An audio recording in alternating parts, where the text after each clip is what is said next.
କହିବି ସାର୍ ଆପଣଙ୍କ ପରିଚୟ।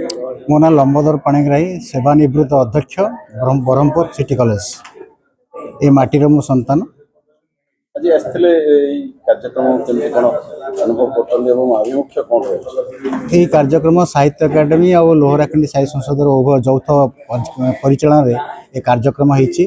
ଏକ ଆଞ୍ଚଳିକ ଭିତ୍ତିକ ସାହିତ୍ୟ କାର୍ଯ୍ୟକ୍ରମ ବର୍ତ୍ତମାନ ସାହିତ୍ୟ ଏକାଡେମୀ ଗୋଟେ ମାଇକ୍ରୋସ୍କୋପିକ୍ ଭାବରେ କାମ କରିବା ପାଇଁ ଆୟୋଜନ କରୁଛନ୍ତି। କ'ଣ ଅଞ୍ଚଳର ଯେକୌଣସି ସାହିତ୍ୟିକ ପରମ୍ପରା କେତେ ବଳିଷ୍ଠ ଅଛି ତା ସମ୍ପର୍କରେ ଆଲୋଚନା କରୁଛନ୍ତି। ଆଉ ଭୁବନେଶ୍ୱର ସାହିତ୍ୟିକ ପରମ୍ପରା ସମ୍ପର୍କରେ ଓଡ଼ିଆ ସାହିତ୍ୟିକମାନଙ୍କୁ ବା ଓଡ଼ିଆ ଲୋକମାନଙ୍କୁ କହିବା କିଛି ନିଷ୍ପ୍ରୟୋଜନ, କାରଣ ଏଥିରେ ସାହିତ୍ୟ ବଳିଷ୍ଠ ସାହିତ୍ୟ ଅଛି।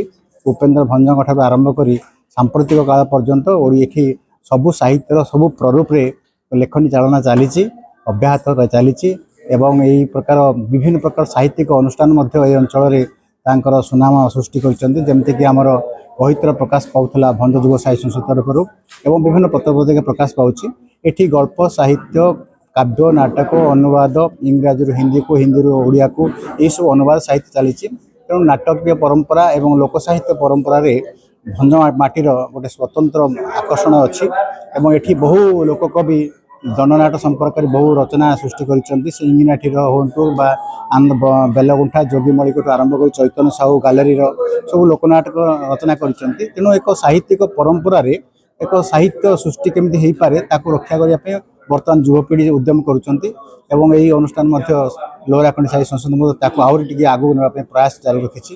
ତେଣୁ ଭାବୁଛୁ ଯେ ଏହି ମାଟିରେ ଯେଉଁ ବଳିଷ୍ଠ ପରମ୍ପରା ଆଗରୁ ଥିଲା ଏବଂ ଏଯାବତ ଚାଲି ଆସିଛି, ନିଶ୍ଚିତ ଭାବରେ ଓଡ଼ିଆ ଭାଷା ସାହିତ୍ୟ କ୍ଷେତ୍ରରେ ବା ଶ୍ରୀବୁଦ୍ଧି ହେବା କ୍ଷେତ୍ରରେ ଏହାର ଭୂମିକା ନିଶ୍ଚିତ ଭାବରେ ଅବର୍ଣ୍ଣନୀୟ ଏବଂ ଏହାକୁ ଆହୁରି ସୁଦୃଢ଼ କରିବା ପାଇଁ ଆମକୁ ସାହିତ୍ୟିକମାନଙ୍କୁ କେମିତି ଏକତ୍ର କରିବୁ ଏବଂ ବିଭିନ୍ନ ପ୍ରକାର ମଞ୍ଚ ଦ୍ୱାରା ସେମାନଙ୍କର ସାହିତ୍ୟିକ ସାଧନା ବା ସାହିତ୍ୟିକ କୃତି ଗୁଡ଼ିକ କେମିତି ଲୋକରେ ପରିଚିତ ହେବ ତାହା ମଧ୍ୟ ଉଦ୍ୟମ କରୁ। ଏପର୍ଯ୍ୟନ୍ତ ବହୁ ଲୋକ ଅପ୍ରକାଶିତ ଅନାଲୋଚିତ ହୋଇକି ଅଛନ୍ତି ଏ ମାଟିରେ। ଗୀତି କବିତା ଠାରୁ ଆରମ୍ଭ କରି ପ୍ରବନ୍ଧ ସାହିତ୍ୟରେ ବହୁତ ଲୋକ ଲେଖିଛନ୍ତି କିମ୍ବା ପୁରାଣ ସାହିତ୍ୟ ମଧ୍ୟ ମାଟିର ଗୋଟେ ସ୍ୱତନ୍ତ୍ର ଭୂମିକା ଅଛି। ତାକୁ ଆମେ ଆଲୋଚନା କଲେ ଆମର ପରପିଢ଼ିର ପିଲାମାନେ ଏ ମାଟିର ମହତ୍ତ୍ୱକୁ ଅଧିକାଂଶ ଭାଷା ସାହିତ୍ୟକୁ ଅଧିକ ଭାବରେ ଜାଣିପାରିବେ ଏବଂ ସେମାନଙ୍କର ଜ୍ଞାନ ବଢ଼ିଲେ ଆମ ପରମ୍ପରା ଶ୍ରୀବୁଦ୍ଧି ହଟିବ। କାହ୍ନୁଚରଣ ପାଢ଼ୀ ବିଭାଗର ମୁଖ୍ୟ, ବିଜେପି ସ୍ୱୟଂ ଶାସିତ ମହାବିଦ୍ୟାଳୟ। କ'ଣ ରହିଛି ଆଜିର ଏଇ ଯେଉଁ କାର୍ଯ୍ୟକ୍ରମ ସାହିତ୍ୟ ଉପରେ ଯେଉଁ ବିକାଶର ଧାରା ନେଇ ଆସିଛନ୍ତି କ'ଣ କହିବେ? ହଁ, ଓଡ଼ିଆ ସାହିତ୍ୟର ବିକାଶ ପାଇଁ ଓଡ଼ିଶାର ସବୁ ଅଞ୍ଚଳର ଅବଦାନ ରହିଛି, ଭୁବନେଶ୍ୱରର ମଧ୍ୟ ରହିଛି। କିନ୍ତୁ ଆମେ ଆକୁ ସଂଖ୍ୟାତ୍ମକ ଦୃଷ୍ଟିରୁ ଦେଖିବା ଅନୁଚିତ। ଆମେ ଗୁଣାତ୍ମକ ଦୃଷ୍ଟିରୁ ଦେଖିବା ଯେ ଓଡ଼ିଆ ସାହିତ୍ୟର ମୂଳ ସହିତ ମଧ୍ୟଯୁଗର ଉପେନ୍ଦ୍ର ଭଞ୍ଜ ଇତ୍ୟାଦିଙ୍କର ସାହିତ୍ୟ କେମିତି ଜଡ଼ିତ। ଏବେ ସେଇ ହିସାବରେ ଆମେ ଯଦି ତାଙ୍କୁ ଦେଖେଇ ପାରିବା ତାହେଲେ ଆନ୍ତର୍ଜାତିକ ସ୍ତରରେ ଆମର ଗୁରୁତ୍ୱ ରହିବ। ତ କ'ଣ କହିବେ ଆଜି କିଭଳି ଭାବେ କାର୍ଯ୍ୟକ୍ରମ ଥିଲା? ନାଇଁ, କାର୍ଯ୍ୟକ୍ରମ ସୁନିಯೋଜିତ କାର୍ଯ୍ୟକ୍ରମ ଅଛି। ଲୋକମାନେ ଆଗ୍ରହୀ ଥିଲେ, ସାହିତ୍ୟ ଏକାଡେମୀ ମାନେ ଉପଯୁକ୍ତ ପରିଚାଳନା କରିଛନ୍ତି। ସବୁ ଭଲ କାର୍ଯ୍ୟକ୍ରମ ହେଇଥିଲା।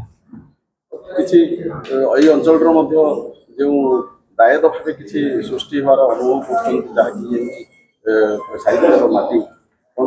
ହଁ, ବର୍ତ୍ତମାନ ତ ଲୋକମାନେ ସୃଷ୍ଟି କରୁଛନ୍ତି। ଏବେ ବି କେବଳ ଭଞ୍ଜନଗର ସହର ଯଦି ଆମେ ଦେଖିବା ଶହ ଶହ ଲୋକ ଲେଖୁଛନ୍ତି, ଏଇଟା ଗୋଟେ ଭଲ କଥା। କିନ୍ତୁ ଭାଷାକୁ ଦୃଢ଼ କରିବାକୁ ହେଲେ ଖାଲି କବିତା, ଗଳ୍ପ, ଉପନ୍ୟାସରେ ଆମେ ସୀମିତ ରହିବା ଅନୁଚିତ। ଭାଷାକୁ ଦୃଢ଼ କରିବାକୁ ହେଲେ ଜ୍ଞାନ ବିଜ୍ଞାନର ସବୁ ଦିଗକୁ ନେଇ ଲେଖା ଲେଖିବା ଦରକାର। ଭାବୁଛନ୍ତି ଯେ ନିଶ୍ଚିତ ଭାବେ ଏହାର କିଛି କିଛି ଆବଶ୍ୟକ ଏବଂ ଏହାକୁ ଧାରାକୁ ଗଲେ ଲୋକ ଆଗ୍ରହୀ ହେବେ ଏବଂ ହଁ, ଯେତେ ୱାର୍କସପ୍ ହେବ, କର୍ମଶାଳା ହେବ, ସେମିନାର ହେବ, ଏସବୁର ମୁଖ୍ୟ ଜିନିଷ ହେଉଛି ଯେ ସଙ୍ଗ ଇଏ କରିବା, କିନ୍ତୁ ସାଧନା ପାଇଁ ଏଗୁଡ଼ାକ ନୁହଁ।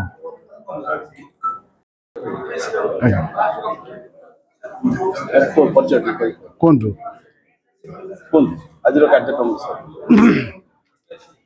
ଲୋହରାଖଣ୍ଡି ସାହିତ୍ୟ ସଂସଦ ଭଞ୍ଜନଗର ଏବଂ ଓଡ଼ିଶା ସାହିତ୍ୟ ଏକାଡେମୀର ମିଳିତ ଆନୁକୂଲ୍ୟରେ ଏକ ଦିବସୀୟ ଆଲୋଚନା ସାହିତ୍ୟ ଆଲୋଚନା ଚକ୍ର ଏବଂ କବିତା ପାଠୋତ୍ସବ ଆଜି ଅନୁଷ୍ଠିତ ହେଉଛି।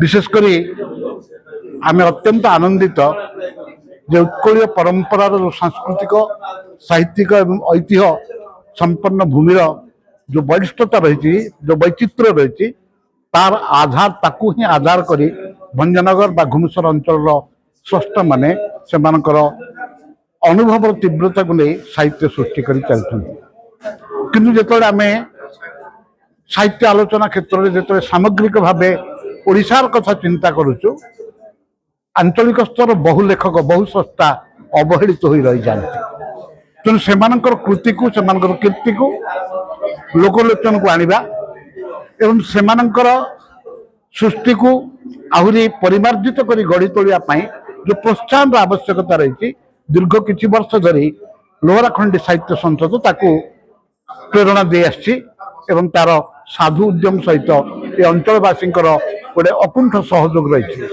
विशेषकर युवपीढ़ी जो मान चिंता चेतना भितर किसी सृष्टि कर जो प्रवणता रही से प्रवणतार मूल रही आम आम भाव वैचित्र्य को नहीं जो वरिष्ठ लेखक मान अच्छा लेखा को सृष्टि को निजर कर नहीं से किसी शिखा एवं किसी नूतनतार दिग्दर्शन देवा से आभिमुख्य नहीं कि एठिकार युवपीढ़ी वर्तमान निजक संयोजित कर एक आनंदर विषय दीर्घ वर्ष धरी ओडिशा साहित्य एकाडेमी आमर ये भंजनगर बा घुमुसर अंचल तार सांस्कृतिक विचित्रता जोटा आम साहित्य बोली कह जाऊँ से कार्यक्रम से चलई आसी तेणु ताऊपरे आमर लेखक मानकर जो कृति रही कीर्ति रही से कृति को कीर्ति को जन माने लोकलोचन को आनिबा सहित नुआ लेखुथिया नवागत स्रष्टा मान अनुप्रेरित करने एवं सेमानंकु